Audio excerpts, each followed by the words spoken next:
হুতি বিদ্রোহী নিয়ন্ত্রিত পশ্চিম ইয়েমেনের রাস ইসা তেল বন্দরে ব্যাপক বিমান হামলা চালিয়েছে মার্কিন বাহিনী।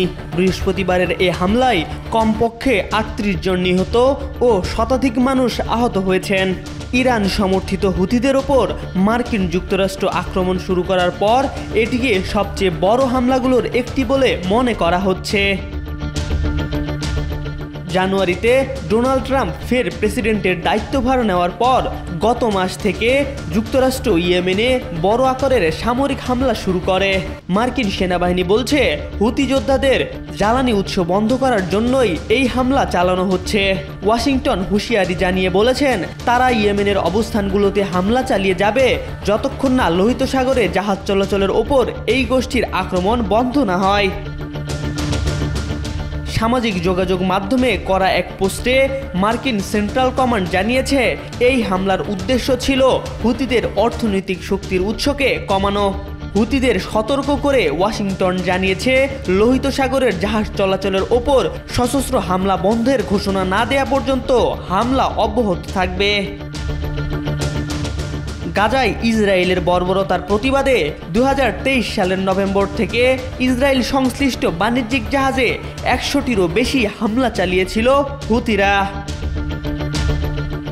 জাতিসংঘের উন্নয়ন কর্মসূচির তথ্য অনুযায়ী রাস ইসা ইয়েমেনের একটি গুরুত্বপূর্ণ বন্দর। দেশটির আমদানির প্রায় ৭০% এবং মানবিক সহায়তার ৮০% এই বন্দর দিয়ে পরিচালিত হয়। MR আকাশ, আজকাল। ভারতের সংখ্যালঘু মুসলিম সম্প্রদায়ের প্রতি নির্যাতন বন্ধ ও তাদের নিরাপত্তা নিশ্চিতের আহ্বান জানিয়েছিলেন প্রধান উপদেষ্টার প্রেস সচিব শফিকুল আলম। তবে সেই আহ্বানে তাল হারিয়েছে ভারত সরকার। বিষয়টিতে ইতিবাচক সাড়া না দিয়ে উল্টো বাংলাদেশের বর্তমান পরিস্থিতি নিয়ে প্রশ্ন তোলার চেষ্টা করে চাপে রাখতে চাইছে বাংলাদেশকে। প্রেস সচিব শফিকুল আলম গত বৃহস্পতিবার ভারতে সংখ্যালঘু মুসলিমদের পূর্ণ নিরাপত্তা নিশ্চিত করার আহ্বান জানিয়েছিলেন। জবাবে শুক্রবার ভারতের পররাষ্ট্র মন্ত্রণালয়ের এক বার্তায় মুখপাত্র রণধীর জয়সওয়াল বলেন, পশ্চিমবঙ্গের ঘটনাবলী সম্পর্কে বাংলাদেশের মন্তব্য আমরা প্রত্যাখ্যান করছি। বাংলাদেশে সংখ্যালঘুদের উপর চলমান নিপীড়ন নিয়ে ভারতের উদ্বেগের সঙ্গে তুলনা টানার জন্য এটি একটি অসৎ প্রয়াস, যেখানে এই ধরনের অপরাধমূলক কাজের অপরাধীরা এখনও অবাধে ঘুরে বেড়াচ্ছে। জয়সওয়াল আরও বলেন, এ ধরনের অযৌক্তিক মন্তব্য করার পরিবর্তে বাংলাদেশ তার নিজস্ব সংখ্যালঘুদের অধিকার রক্ষার দিকে মনোনিবেশ করলে সেটা আরও ভালো হবে। এদিকে গত সপ্তাহে মুসলিম অধ্যুষিত মুর্শিদাবাদ জেলায় নতুন ওয়াকফ আইন নিয়ে প্রতিবাদ বিক্ষোভ চলাকালে সহিংসতা ছড়িয়ে পড়ে। মালদা, মুর্শিদাবাদ, দক্ষিণ ২৪ পরগনা এবং হুগলি জেলায় এই বিক্ষোভ ছড়িয়ে পড়লে আগুন লাগানো, ইট পাটকেল নিক্ষেপ এবং রাস্তা অবরোধের ঘটনা ঘটে। চলমান এই সহিংসতার মধ্যেই পশ্চিমবঙ্গের মুখ্যমন্ত্রী মমতা বন্দ্যোপাধ্যায় বুধবার কলকাতার নেতাজি ইনডোর স্টেডিয়ামে ইমাম মুয়াজ্জিন, বুদ্ধিজীবীদের সভায় এই সহিংসতার জন্য বাংলাদেশকে দোষারোপ করেন। মমতার দাবি, বাংলাদেশের অন্তর্বর্তী সরকারের প্রধান উপদেষ্টা অধ্যাপক মোহাম্মদ ইউনুস এবং ভারতের প্রধানমন্ত্রী নরেন্দ্র মোদী বৈঠক করে চক্রান্ত করে সেখানে অশান্তি লাগিয়েছেন। সংশোধিত ওয়াকফ আইন ঘিরে শুধু পশ্চিমবঙ্গে নয়, ভারতের উত্তরপ্রদেশ সহ দেশটির একাধিক অঞ্চলে সংখ্যালঘু মুসলিমদের ওপর নির্যাতনের নানা তথ্য গণমাধ্যমের খবরে উঠে আসছে। তবে ভারতে সংখ্যালঘু মুসলিমদের ওপর চলমান অত্যাচার অস্বীকার করে উল্টো বাংলাদেশের দিকেই অভিযোগের আঙ্গুল আগ্রাসনবাদী মোদী সরকারের। জহিরুল ইসলাম, আজকাল।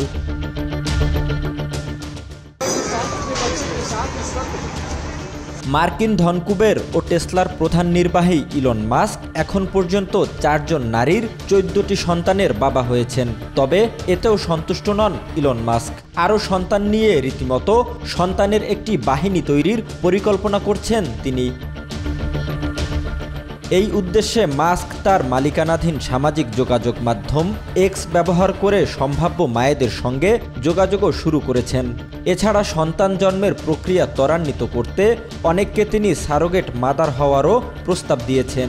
মার্কিন সংবাদ মাধ্যম দ্য ওয়াল স্ট্রিট জার্নালের প্রতিবেদন থেকে এসব তথ্য জানা গেছে।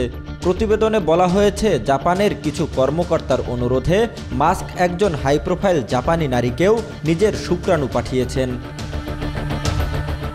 এখন পর্যন্ত মাস্কের 14টি সন্তানের তথ্য পাওয়া গেলেও বিভিন্ন সূত্র থেকে জানা যায় তার সন্তানের প্রকৃত সংখ্যা আরও বেশি। মাস্কের সন্তানের মা হওয়া এই নারীরা হলেন অ্যাশলি সেন্ট ক্লেয়ার, গায়িকা গ্রাইমস, নিউরোলিঙ্কের নির্বাহী কর্মকর্তা শিভন জিলিস এবং তার প্রাক্তন স্ত্রী জাস্টিন মাস্ক। এদের মধ্যে social media influencer Ashley Saint Clair মাস্কের সাথে হওয়া সন্তান জন্ম নিয়ে এক ব্যক্তিগত চ্যাট প্রকাশ্যে এনেছেন। অ্যাশলি জানান, মাস্ক তাকে একাধিক বার্তা পাঠিয়ে বিশাল পরিবার গড়ার ইচ্ছার কথা জানিয়েছেন। একটি বার্তায় মাস্ক তাকে বলেছেন, আমি চাই তুমি আবার গর্ভধারণ করো। এই পৃথিবী ধ্বংসের আগে আমাদের একটা লিজিয়ন তৈরি করতে হবে।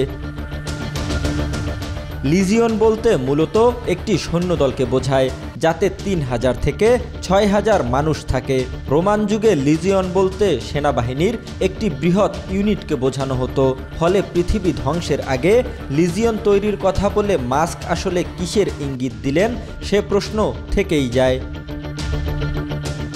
জহিরুল ইসলাম, আজকাল।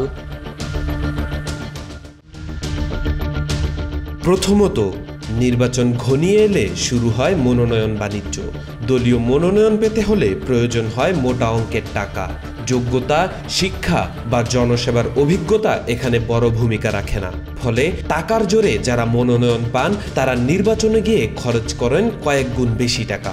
এরপর ভোটে জিতলে শুরু হয় সেই টাকার পুঁজি তোলার প্রক্রিয়া। কথাগুলো আমার না, কথাগুলো লিখেছেন আমেরিকার বাসিন্দা বাংলাদেশি বংশোদ্ভূত প্রিসিলা। 14 এপ্রিল প্রিসিলা তার ফেসবুক অ্যাকাউন্টে পোস্ট দিয়ে লিখেন, বাংলাদেশের পুরনো ধারার রাজনৈতিক দলগুলো যেভাবে এখন বিপদের মুখে পড়বে, বাংলাদেশের রাজনৈতিক প্রেক্ষাপটে পুরনো ধারার রাজনৈতিক দলগুলো আজ চরম সংকটে। সময়ের সাথে সাথে সমাজ বদলেছে মানুষের চিন্তাভাবনা, কিন্তু এসব দল নিজেদের বদলাতে পারেনি। এ কারণে জনগণের ভেতরে এসব দলের প্রতি বিরক্তি ও ঘৃণা ক্রমশই বেড়েই চলছে। এরপর প্রিসিলা নির্বাচন নিয়ে তার সংশয় প্রকাশ করে লিখেন, প্রথমত, নির্বাচন ঘনিয়ে এলে শুরু হয় মনোনয়ন বাণিজ্য।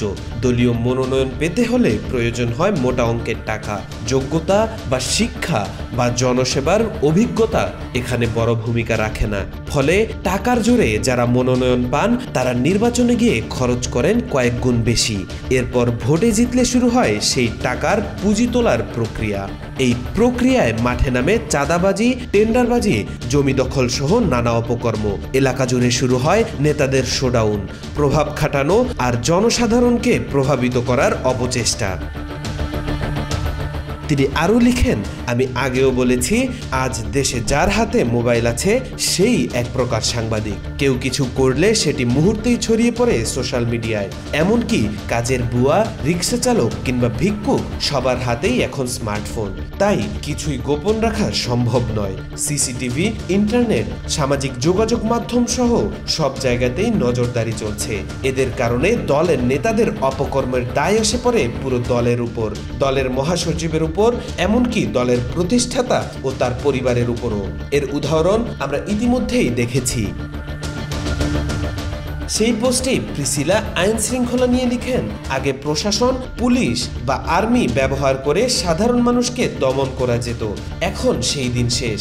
যাই করা হোক না কেন তার প্রমাণ চলে আসে জনসম্মুখে। প্রশাসন এখন অনেক বেশি সতর্ক, তবে দুঃখজনকভাবে দেখা যাচ্ছে বিগত সময়ের ভয়াবহ অভিজ্ঞতা থেকেও অনেকে শিক্ষা নিচ্ছেন না। বর্তমানে ক্ষমতায় টিকে থাকতে হলে সৎ না হয়ে উপায় নেই, কারণ জনগণ এখন আগের চেয়ে অনেক বেশি সচেতন। তারা প্রমাণ করেছে ক্ষমতা দেখিয়ে জনতাকে দমিয়ে রাখার সময় শেষ হয়ে গেছে। তিনি আরও লিখেন, যদি রাজনীতিকরা নিজেদের না বদলান তাহলে জনগণ নতুন নেতৃত্ব খুঁজে নেবে। তারা আর ক্যাডার কিংবা টাকার জোরে কাউকে নেতা মানতে রাজি নয়। যারা বলছেন তারা আবার ফিরে আসবেন, হ্যাঁ তা সম্ভব, তবে আগের রূপে নয়। ফিরে আসতে হলে বদলে আসতে হবে ভিন্ন রূপে, ভিন্ন গুণে, ভিন্ন চেহারায়, সৎ নেতৃত্ব নিয়ে।